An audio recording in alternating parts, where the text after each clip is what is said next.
I've always been scared to talk about video games.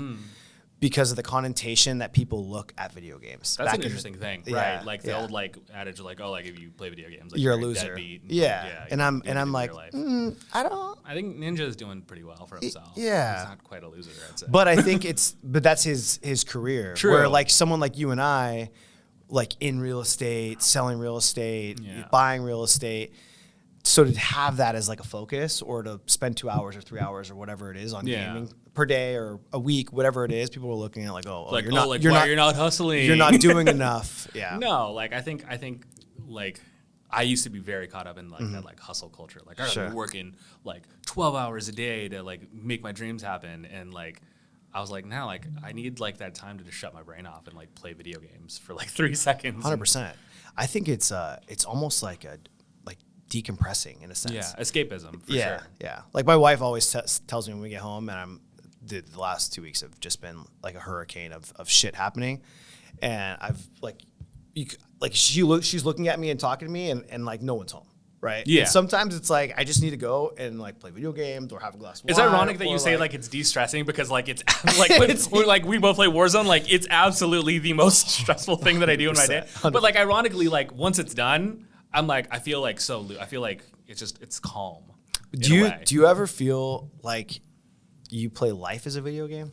Life is yes. So I like seeing like people on like TikTok like say that it's like an ADHD thing or like a neurodivergent thing. So I don't know. I've never been diagnosed for it, but like I absolutely look at like things that I do in my life as like a net score. Like I'm getting points for like I took my vitamins today, 5 points. I forgot to brush my teeth in the morning, -2 points. Like I definitely 5 points to Gryffindor. Yeah, exactly. So like I think of it like as a point system, and if I think about it that way, I'm actually more inclined to get things done, rather than like the typical motivators for like wealth and success. Like it's like weird, but that's how I kind of like view my life in a way, is like little milestones and big milestones I just like assign a point value to, and it just makes me feel good.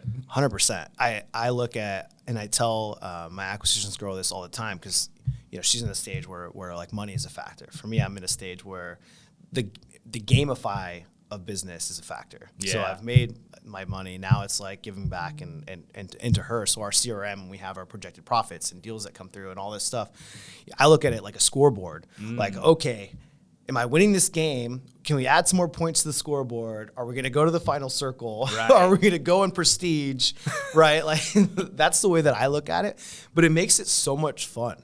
Yeah. It's different. It's like a different way of thinking about it. For sure. And like I think with what we do in business in general, like it's very like high level, and there's a lot of stress that does come with it. Like don't get me wrong, but I think when you can frame it up in that way, it kind of takes that stress out of it, right? You can kind of, if you can gamify it, right, it injects a little bit more extra fun into the game. Like, okay, cool, I'm thinking about like my business strategy. Like, what am I doing on offense or defense? I think I come to sports a lot. Like I play a lot of like NBA and 2K and Madden. So like sometimes I'm on offense and sometimes I'm on defense. And like, okay, I lost a couple yards. What can I do to get it back? Right. Like dink and dunk my way down the field. So those are things that I like think about in the context of business. Like what is the short passes? Those are like my content. It's short, it's boring, but it gets the job done. 100%. We jumped straight into this with no intro, which I love, which is awesome. But special guest today, I have Caton. He is a real estate professional, a content creator. I love the stuff that he's doing. He's doing daily vlogs for 365 days, which I think is awesome, because I think with content, the more videos you do, the more practice that you do, the better you get at it, and the better that you're able to talk and communicate your message. So I'm excited to get to know you a little bit better. Likewise, bro. This is our first time meeting. We've followed each other for a little while, but yeah, I think we met. I guess we met in passing. Yeah. Which I feel kind of bad about. It's fine. But sometimes life goes that way. It happens. Yeah, it happens. So talk to me about. I know we were just getting into it before, but talk to me about where you grew up. Where you grew up. Are you from San Diego? No, yeah. So I've pretty much lived in San Diego my whole life. I was born in the Philippines, but I came here when I was 1, so I really don't know anything else. Okay.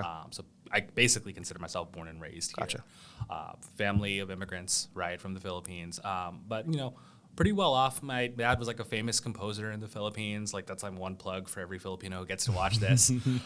He wrote like some of the top OPM songs, by the way. But growing up.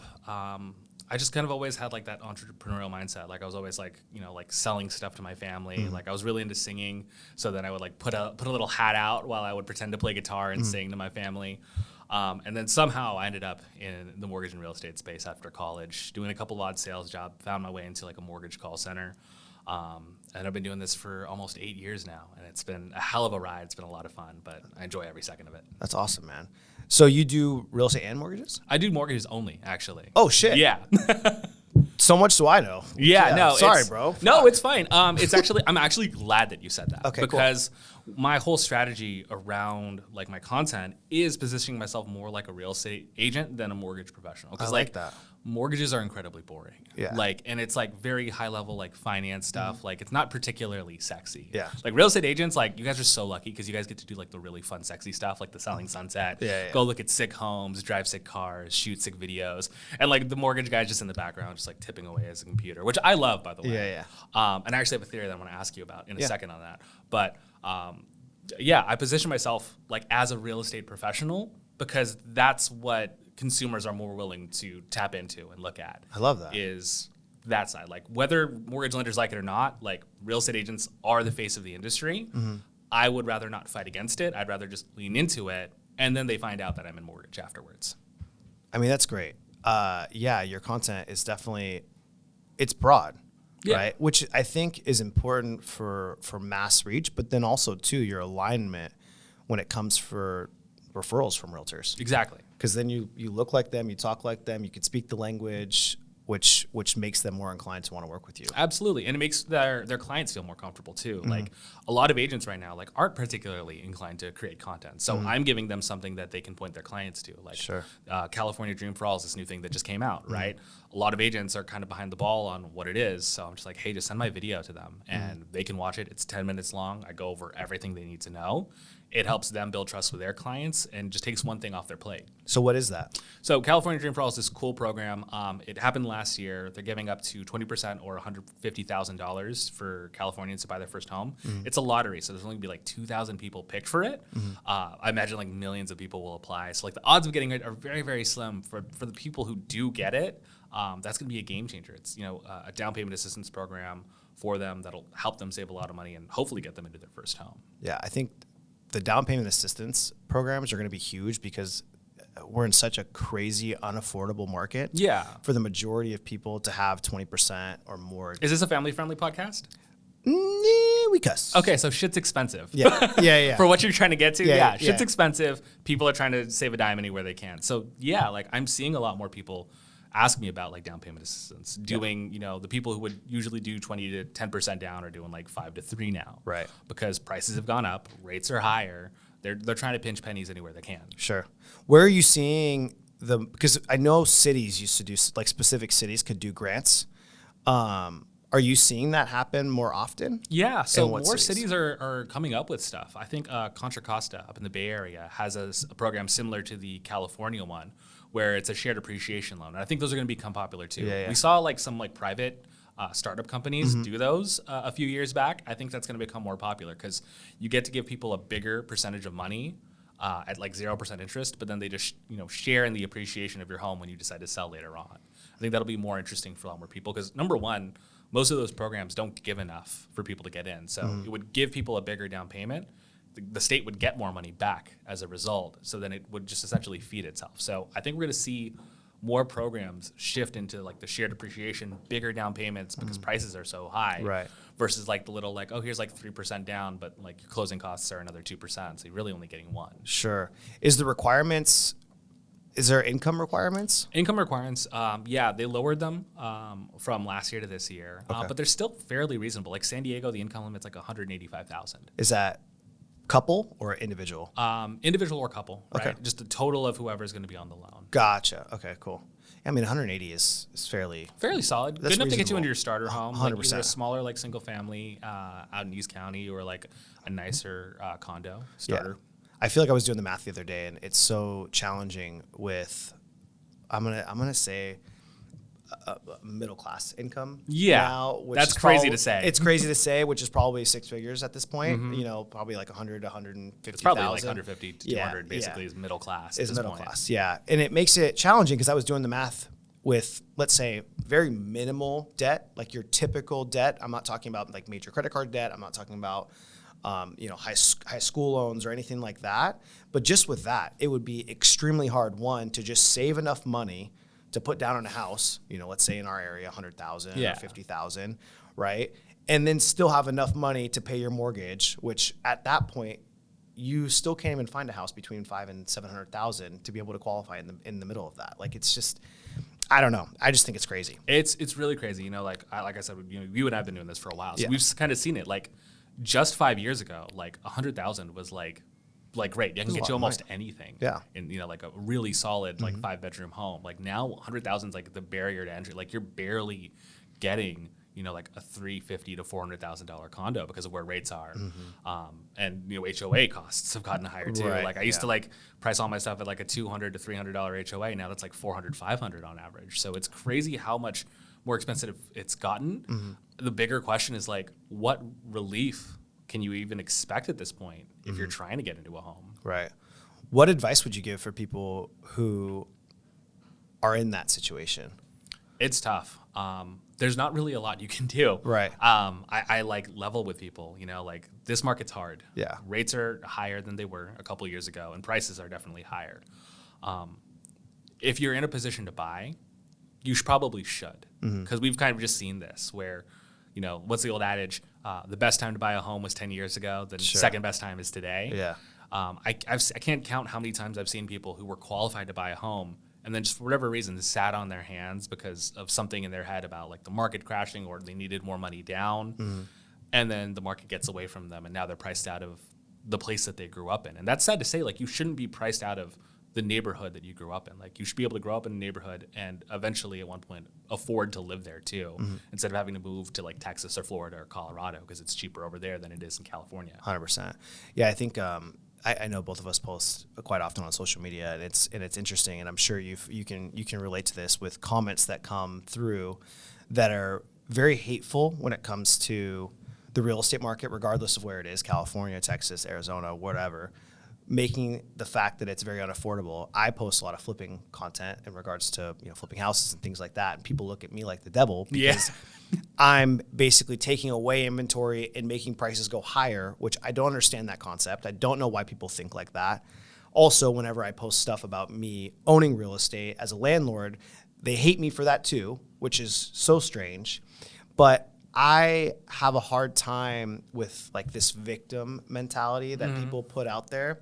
Do you feel, I think it's hard. If you have a W-2 job, right, you're very limited to how much more money you can make like if you're not commissioned. And like the with how like people move around with jobs and the job market, like you're not actively making more money. Right. Like enough to really move the needle sometimes. Sure. Like you get a 2 to 3% raise every year and you're barely keeping up with inflation, if that. Sure. Right? Like in Jerome Powell's had 2% inflation. So like really like to make some money, you need to get like a 10, 15% raise every year to really catch up with things. So it's hard. It is. And I definitely feel for them. I understand it.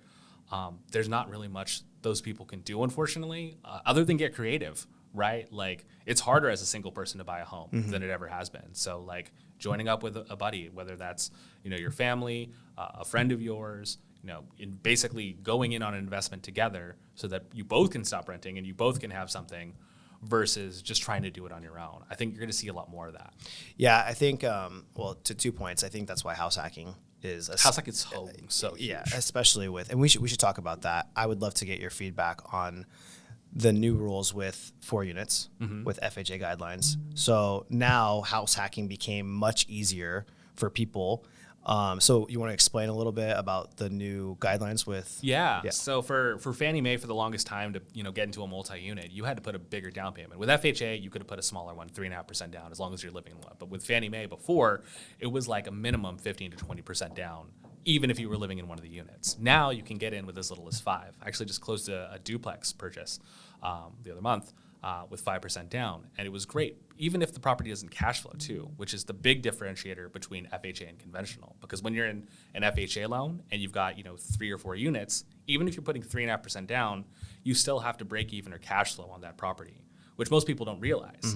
But for conventional, it doesn't have that requirement. You can just use the income coming in to help offset your payment. So like we're talking about, homes are more expensive, right? A $700,000 home is going to cost you like $4,500, almost $5,000 a month. But if you're buying like a duplex and you're renting one of those out for $2,500, your $5,000 payment just got cut in half. Now you're paying $2,500, which is comparable to rent, probably less nowadays, honestly, for a 2-bedroom. But you own something now, and you've got a little bit of income coming in to help offset that too. Yeah, taxes, depreciation. Yeah, all those things that can help a W-2 earner that they don't have otherwise. Really, like to your point from earlier, right? I can't help you make more, but when you get into investing in real estate, those are the things that can help offset those wages and help you save some extra money every year instead of trying to have you make more money. Sure. I think it also, my frame of mind has always been very much an abundance mindset. And when I hear stories about people not making enough money, I have a hard time thinking to myself that there's not opportunity for you to still make more money. Right. And I know that's hard to say because there's not every category with someone that has a W-2 job. But if they're working a 9 to 5, there's probably opportunity where you can have some type of side hustle. Yeah. I know my flipping was a side hustle for me for years. Wow. And I made more money flipping than I did with my W-2 job. And now I can leave my W-2 job to go solely flipping. But that was a side hustle for me. So I think it's very possible for other people who have W-2 jobs to do a side hustle or learn a new skill. And they have the time, because if they're in a W-2 job, right, and you're let's say you're 28 years old, you have a W-2 job that you've been working, and you start maybe another business on the side that you can make an extra $50 or $60 or $70,000 a year and grow it in a couple of years, you can stack that extra cash as a down payment. So I just think that the opportunity out there, especially in today's digital world, 100%. is huge. No, for sure. I mean, you see it all the time, right? Like, there's like 20-year-olds right now, like who are like still in college that have faceless YouTube channels and TikTok shops, raking in $10,000, $15,000, $20,000 a month, doing this from their computer with no real like technical skills, never having to show their face or anything like that. They just understand that there is a lot of opportunity out there. So I agree with you 100%, right? There's a lot of money to be made out there if you're willing to go out and find it. If you're working a typical 9 to 5, cool. What are you doing with your 5 to 9? Right. And I guess it kind of goes back to a little bit to what we started the podcast with, like, are you playing video games? Like we're in a lucky enough situation where our businesses are at a place where we can dedicate that time. But if you're sitting at home complaining like, I don't have enough money, well, then audit what are you doing with your actual time outside of your job. An extra 2 hours a day over the course of a year. That's over almost 700 hours extra that you could dedicate to another business that can make you another, like we said, 50, 60, 100,000 even. It could probably replace your full-time job if you're really passionate about it. Right, 100%. Yeah, I mean, it's definitely something that I always have in the back of my head anytime I see those comments, because I feel for those people. 100%. I do. And I think there is bad landlords out there, right, that do bad things. But there's also bad tenants out there that, like, we bought one last year where the tenants put concrete down the drains and they had to get evicted, and it took them almost a year to get them out of the house. So there's all these horror stories that happen, and it can go both ways. And so I feel for those people, but I also think that there's just so much opportunity for people to take action and do something different, and not different where they have to just quit their job, but like something on the side, especially. Nowadays, you can do Uber Eats. Yeah. You can do Postmates. I saw some dude, and I actually love this, and you'll love this too. He did a TikTok series of working every single day for 7 days, and I think he did like 10-hour days to see how much he'd make. He raked in $7,000. Jeez. From doing Uber Eats and Postmates. That's incredible. In 1 week. Nice. Right? I mean, to me, he probably put a shitload of miles on his car. Right, lots of gas and other expenses and depreciation on his car, but to make $7,000 in a week doing Postmates or Uber Eats, to me that's crazy. Right, that's an insane amount of money that you get to make, and obviously, like, eventually the costs of repairs and stuff will catch up. But still, like, that it's a proof of concept that it's out there. Like, there's definitely money to be made. Like, there's with AI, there's things like data annotation right now. My wife's doing it on the side. For a couple hours a day, she can earn an extra $100, $200 just helping AI bots figure out how to respond better. Sure. And that's like just, extra money that we get to use for our groceries every single month. That's one less bill that we have to worry about for like 4 hours of her day. It's nothing. 100%. Yeah, I think, and I like the fact that he documented it, because then he grew on TikTok rapidly, Mm-hmm. right? So now he can do another series on like, oh, let's go. Like, I think that stuff's kind of fun, right? 100%. Like, let's do trial and error. You don't have if you're only doing Uber Eats and Postmates, like you can, let's say, like I'm going to go and do a door-to-door sales job for solar and document the entire thing the whole time, and seeing, like I saw a girl who documents her sales job as being a solar salesperson door-to-door that makes $400,000 in the summertime in Florida. Wow. She blew up after documenting her series, right? Like things like that. And then now you're getting TikTok revenue and like money from views and shit like that, which and is it's crazy. just about trying stuff, right? Like you never really know. And like people like give a shit about people. Like people want to watch that stuff. Like, have you seen the Target guy on TikTok? So there's this guy, he literally like goes and like documents his Target trips. And he's like going around with like a tripod. He sets it up. He like even like has shots of him like parking his car, which is crazy like to think about. Cause like you have to think about like setting up the tripod in the parking lot, getting the parking spot, getting out of your car, setting it up, reparking your car just to get the shot. And people were roasting the shit out of this guy for doing it, by the way. And then he got a sponsorship from the NFL. Oh my goodness. That's so crazy. like they basically like internet bullied him into fame, and then now he's got a sponsorship deal with the NFL. He like was in a tweet and like there was a tagged him in it, showing his video of him like getting ready for game night. And like that's like the point. Like there's so much opportunity there for like people who are wanting to be creative and just put yourself out there. Sure. And you really never know what can happen from it. Like the solar guy, like blows up the channel. Now he can do whatever he wants. Right, 100%. The Target guy, just having fun, like documenting his trips to Target, and now he's got a sponsorship from the NFL. Dude, okay, so this is very unconventional of me, but I'm going to pull up my phone, and I'm going to go on TikTok, and I'm going to show you this dude. So I follow this guy. For whatever reason, this dude makes me smile. And it is the most unconventional person that you're not going to suspect anything. He's a mailman. And he's just hilarious. And he's a big Bengals fan. And so he talks about his hat and he goes, rawr, on his videos. And see, you laugh. That's what so last night, I'm just scrolling because I was brain dead. I needed to decompress. I'm scrolling through his videos and he's just going rawr the whole time. And I'm dying laughing. But I'm going to just show it.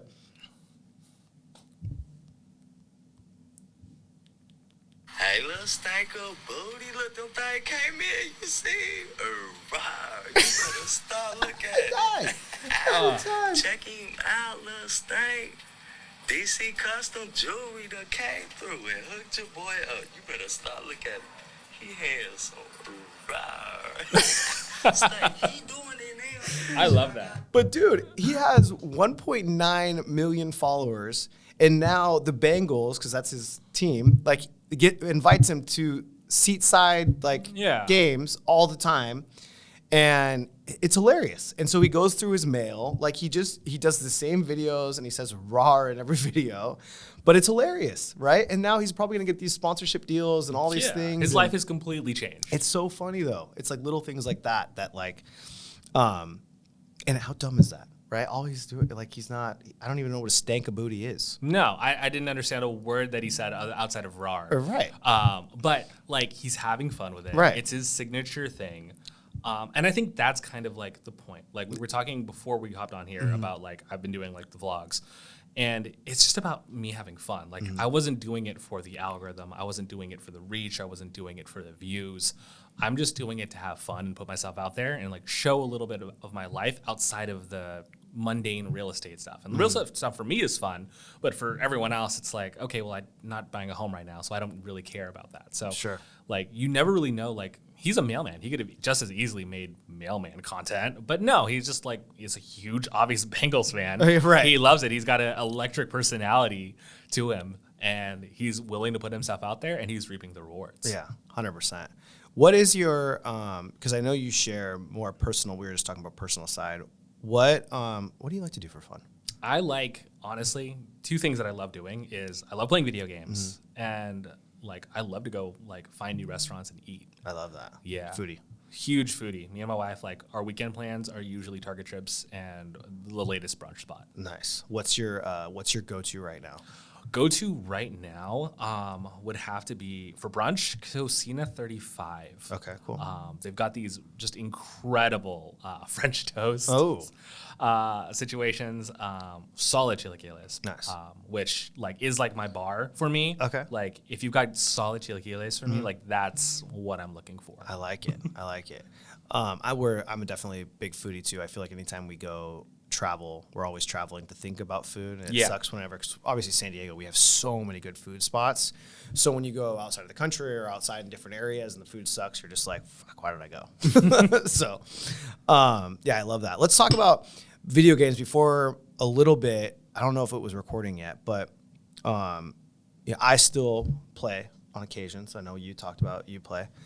And we were talking about the negative connotation surrounding video games and, you know, being looked at as if you were a loser if you play. Right. What are your feelings about that? You know, it's definitely something that I grew up with, Me hearing from my parents. It's like, Same. why are you playing video games? You should be studying so that you could get a real job. And like, I don't know like how it would have panned out if I actually played video games, but then like I see all these guys like Ninja and Cypher and like all these huge gamers and streamers, and I'm like, that could have been me. Probably not, because I'm not very good at video games now. Like, but at the same time, that's great for them to have a career. If you're actually good at it and you're passionate about it, like there are like 16-year-olds making thousands of dollars playing Fortnite and Minecraft every single day. 100%. So I definitely think that it's a legitimate good thing. Like there's no real net negative for video games. I think it's only net positive. For everybody else, for like us, I think it's just a good way to decompress at the end of the day. Sure. Like I'm not the kind of guy to like go on vacations every time I'm stressed out. So it's escapism for me, right? If I can get away for a couple of hours of a day doing something relatively mindless, like playing a video game. Like right now, my number one thing is playing something called City Skylines, where I'm literally just building a city and managing its budget. Like it's the most boring shit ever. Like I'm manually placing trees in a plaza. Like, and You're definitely a loan officer. 100%. I love that shit. Yeah. You know, and it brings me joy. And at the end of the day, that's it, right? Like, if what you do brings you joy, if it makes you happy, harms nobody, who gives a shit? Like, it's fine. Like, I don't take anyone who looks at me and looks at my like 6-hour gaming session and be like, oh, you should have been working on your YouTube scripts. And like in the back of my head, there's definitely something saying that. But at the same time, like this is what I need to perform at a higher level. It's a marathon, not a sprint. So if I'm going to take intentional rest for 6 hours playing a city building game, I'm going to do that. But then I'm also going to go put in the work for the next 40 hours during my week and actually get the things done that I need. Dude, here's what's super funny. I'm sure people are going to get a kick out of this. I used to make cold calls and play Madden back in the day. That's insane. So I would have, and the reason for this is obviously like with cold calls, you get nervous. Yeah. Right. Most people who are making calls, and this was 5 years ago, but most people when they're making calls, they get nervous. They get, you know, whatever it is, stage fright or phone fright, however that works. But for whatever reason, I would care less because I would pause more in the conversation versus try to go through a scripted script. Yeah. So when you're playing video games, you're obviously focused on the game. When I'm on the conversation, when they're talking to me, I'm trying to interpret what they're saying, but I'm also at the same time thinking about the game and the conversation, so I'm slower to respond. So a lot of times I got through my point better because of that. Yeah. Which is kind of interesting. But I don't know that I would be able to do that now. As I'm Do you getting think older. it's because like you were getting out of your own way in a way? Like, you know, like my first mortgage job was in a call center, right? So I had a very like detailed script that we had to get through because everything was recorded. They used it for like metrics or whatever. But like nowadays, like I've done the same thing. Like I'll be in the middle of like playing Fortnite and then someone will call. So I'll just mute the game and I'll still be playing and like taking the call. And it's like very casual. Like my wife will be watching me and she'll be like, that was a good call. Like that was better than your usual calls when you're in front of a computer. Right. And I think it is a little bit of that, like, not to say that you're not caring, but you're not over-analyzing it. Yes. Like your brain's attention is split kind of so that you're not going too far one way. Yeah, no, I 100% agree with that. Yeah, it is a weird thing because I definitely have ADD, so I don't know how my mind can think of two different things. But back then, I think too, I was playing Call of Duty, but before I used headsets, so that was more aggressive because I was probably like, kill him. Yeah. But yeah, it is what it is, though. Right. Yeah. What else are you working on? A lot of content stuff. Okay, obviously, I think that's what obviously brought us together. Yeah, 100%. Right now, I'm diving big time back into YouTube. YouTube's where I got my start doing content. Really? 6 years ago now was when I first started my channel. Mm-hmm. It's something I'm diving back into a little bit more. And the reason why is this, short form content's blown up for sure. There's a ton of people doing it. And usually whenever somebody zigs, I like to zag. Right. So like I was making content at a time when no one was making content. Then I started doing video content on Instagram when everyone was doing photos. Now that everyone's back to doing like Reels and TikTok and stuff, I'm like, okay, well, I want to go the opposite of where everyone's going. So I'm going back into YouTube. I'm going into long form content. And the reason why is this.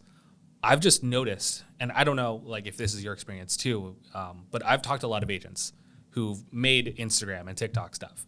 Hundreds of thousands of views. I'm like, that's amazing. How many leads have you gotten? Well, none, but they'll come eventually kind of thing.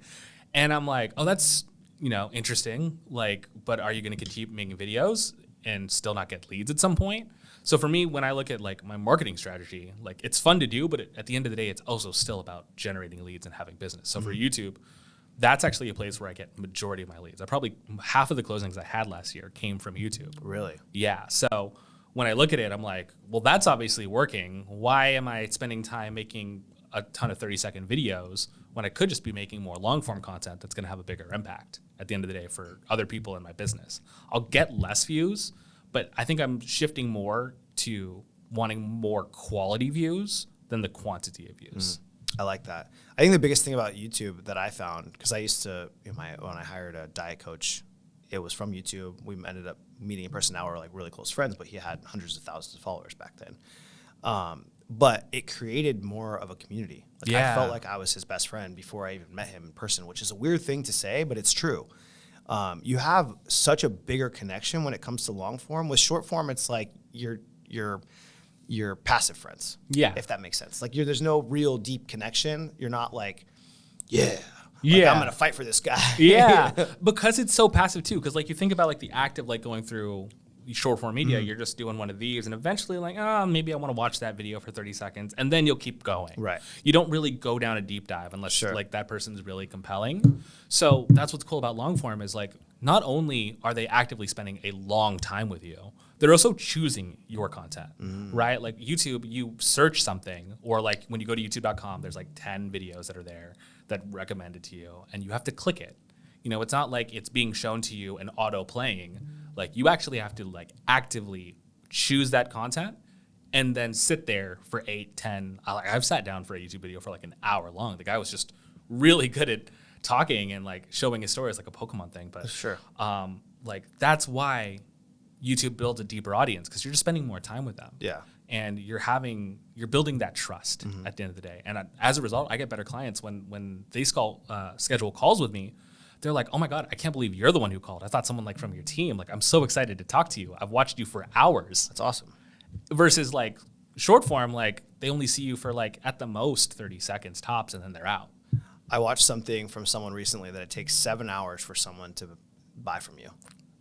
I would say that. Yeah. So like in terms of long form content, if you think about that, they've maybe watched, let's say each video is 20 minutes or whatever it is, but they've consumed your content for at least 7 hours before they buy from you, which is it's an interesting thing. I've noticed a difference when people listen to my podcast and have conversations and stuff, which is cool. I love that. And it makes me feel good. And I agree with you. I like that you said that you're going to zag because it is I'm watching, you see everyone online, right? Yeah. Even famous influencers, right? They go from wherever is making them money at that time.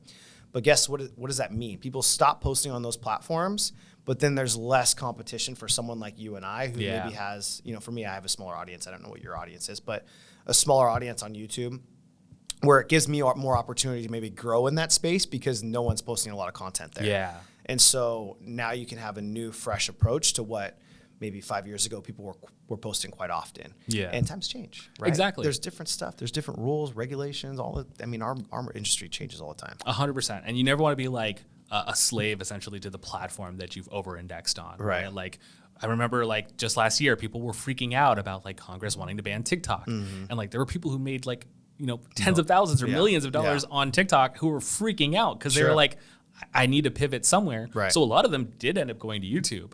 right? And what they found, a lot of them ended up doing is like their audience wasn't as deep, right? I remember at VidCon a couple years back, there was this girl who had like 1 million followers on TikTok. She had like a meet and greet. No one showed up.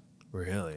Because like TikTok doesn't build a deep audience. Right. It's too short of a time. Like to your point, right? It takes 7 hours for someone to make a buying decision. If you're not spending a ton of time with that person, you'll like care-ish about them, but not enough to take that next step to like fly out to VidCon and go meet them in person and shake their hand. 100%. And I think that's why they're doing now the longer videos, right? I think they're doing some 5 to 10 minutes now too, which is crazy. You can go up to 10 minutes. They're also pushing horizontal. They want to go after YouTube, really is what they want to do. They want to go after YouTube, and they want to actually, like reward creators for posting long form horizontal content. Interesting. So I'm curious to see what that'll do.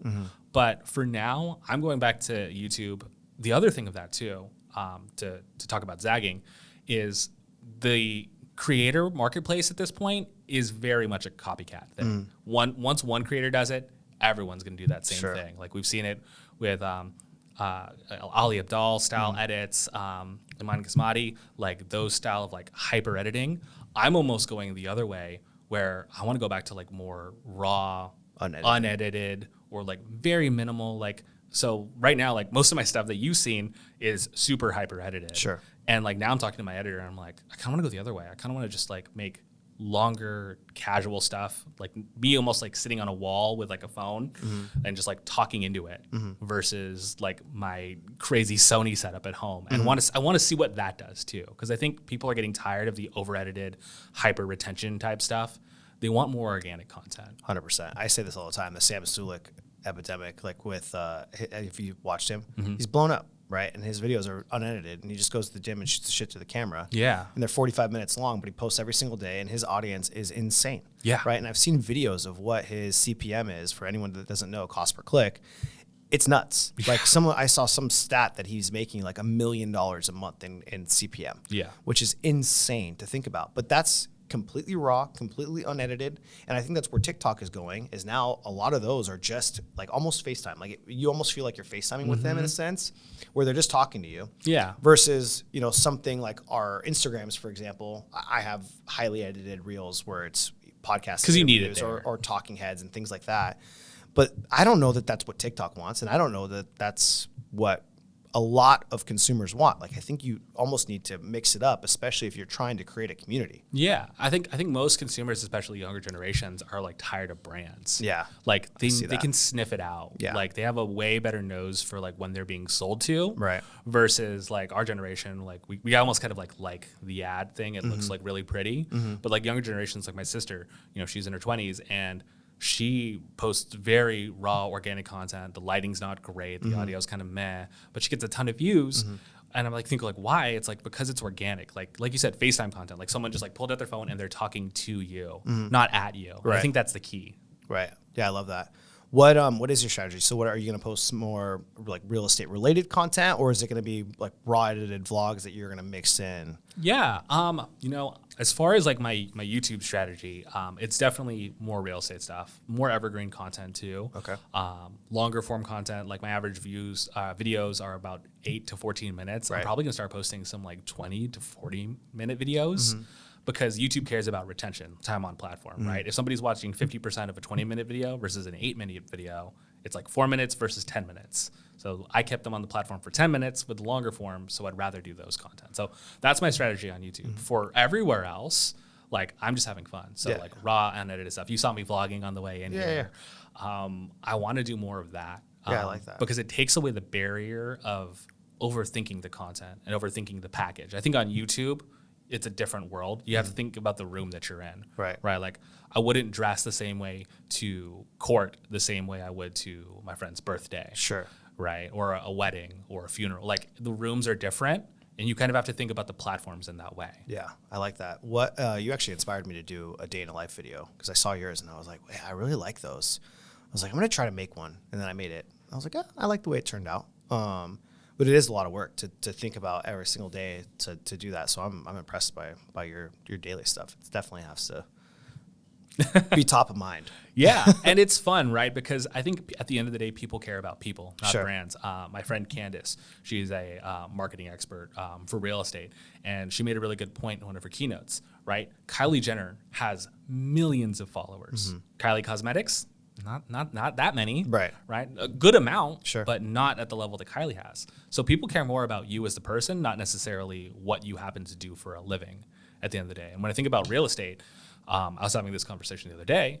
Once they buy a home, they have almost no other reason to follow me at that point if all I'm talking about is real estate. 100%. But if I'm an interesting person to them who does other things, like goes out and finds the best restaurants in San Diego to eat and plays some video games and goes to the gym and, you know, plays basketball with his friends, that's somebody who is just a normal person who happens to do real estate. I'm still staying top of mind with the real estate stuff, but I at least get to keep them in my sphere for longer. Yeah, I like that. Have you thought about monetizing your social media in a different way? For example, you're a loan officer, so you can monetize that way. But then also having some type of master class to master finances or to master getting started with the loan program, or I guess for you it would be different because you're already monetizing with mortgages, but some type of different monetization. Yeah, for sure. I thought about it like from the consumer standpoint first, right? Like from a B2C. I didn't like that because I didn't want to gatekeep any information. Like most of the stuff's readily available. Sure. I didn't feel like gatekeeping what I know that will help somebody save money by making them pay money. Like I know there's some people who like have like these home buyer checklists that they've made and they'll charge you like 10 or 20 bucks for it. Yeah. I'm like, that's cool. I could do the same thing and give it to you for free. And it's the same thing. I've seen them. It's not anything special. So I don't really feel like for an average consumer who's already having a hard enough time, like we talked about, trying to buy a home and save money, forcing them to pay like another 30 bucks to access information that I could just give them readily for free. Yeah, and I think you doing those for free and giving those out and having people on your email list, because I think something eventually will hit you to where like, oh, this is something that I think is missing in the market that I can add value to. Yeah. So like something for me, for example, and not that I'm coached with my real estate investing business. I have an amazing coach. They've 10x my business. They're phenomenal. I'm a big fan of coaches. Same. It dramatically, like I said, 10x my business, 100%. I just went and spoke in Ohio with them. I love them to death. I would never want to start a program similar to theirs, but I would definitely consider something else. And I don't know what that looks like. Yeah. But as you continue to grow and followings and things like that, like there is, and not just for a money grab. Yeah. It's almost for a fulfillment grab. Yeah. Right. But your time is valuable. So it has to You have to pay. And also people like Yeah. for them to care too, they have to have some sort of upper investment. If you give away everything for free, Sure. no one will really use it. Like you're building really a ton of goodwill, but Right. at the end of the day, of course, you're still a business. So you have to monetize your time one way or the other. Sure. Otherwise, you're just a charity at that Right. point. So to your point, one of the things that I've thought about is, of course, like having like a mini group of like other real estate professionals and lenders. I have them in my DMs all the time asking like, who's your editor? Like, what's your social media strategy? Can I pay you for an hour of your time kind of thing? So I know that the demand is there for that for me. I just want to be able to do it.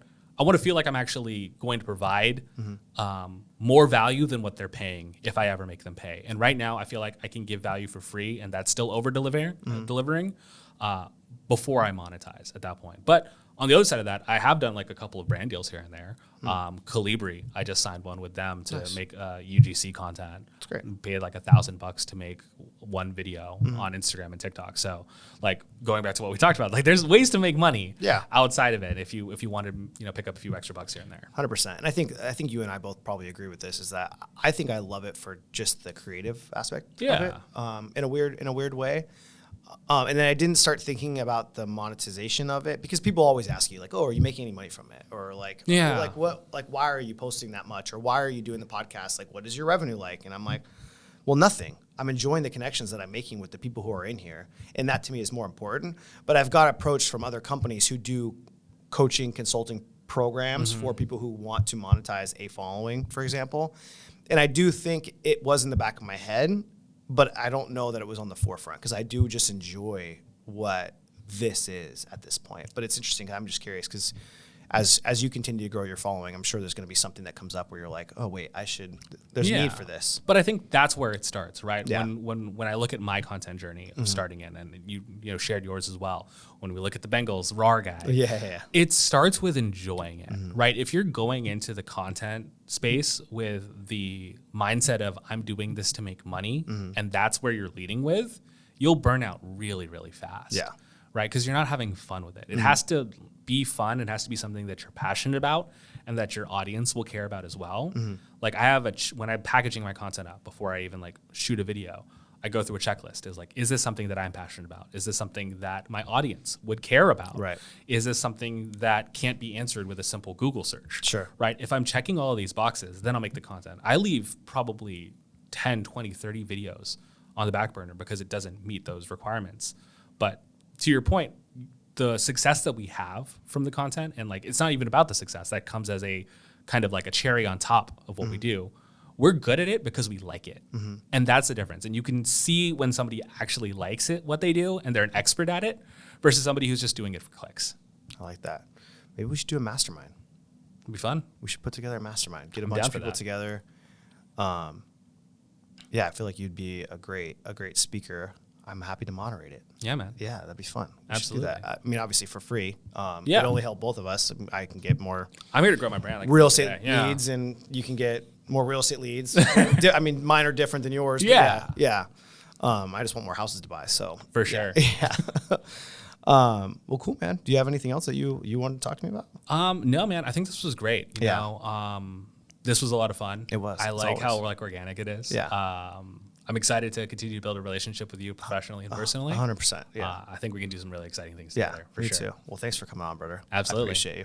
Likewise. Cool. Well, thanks for watching, everyone. We appreciate you. Don't forget to subscribe, and we'll see you in the next one. Peace.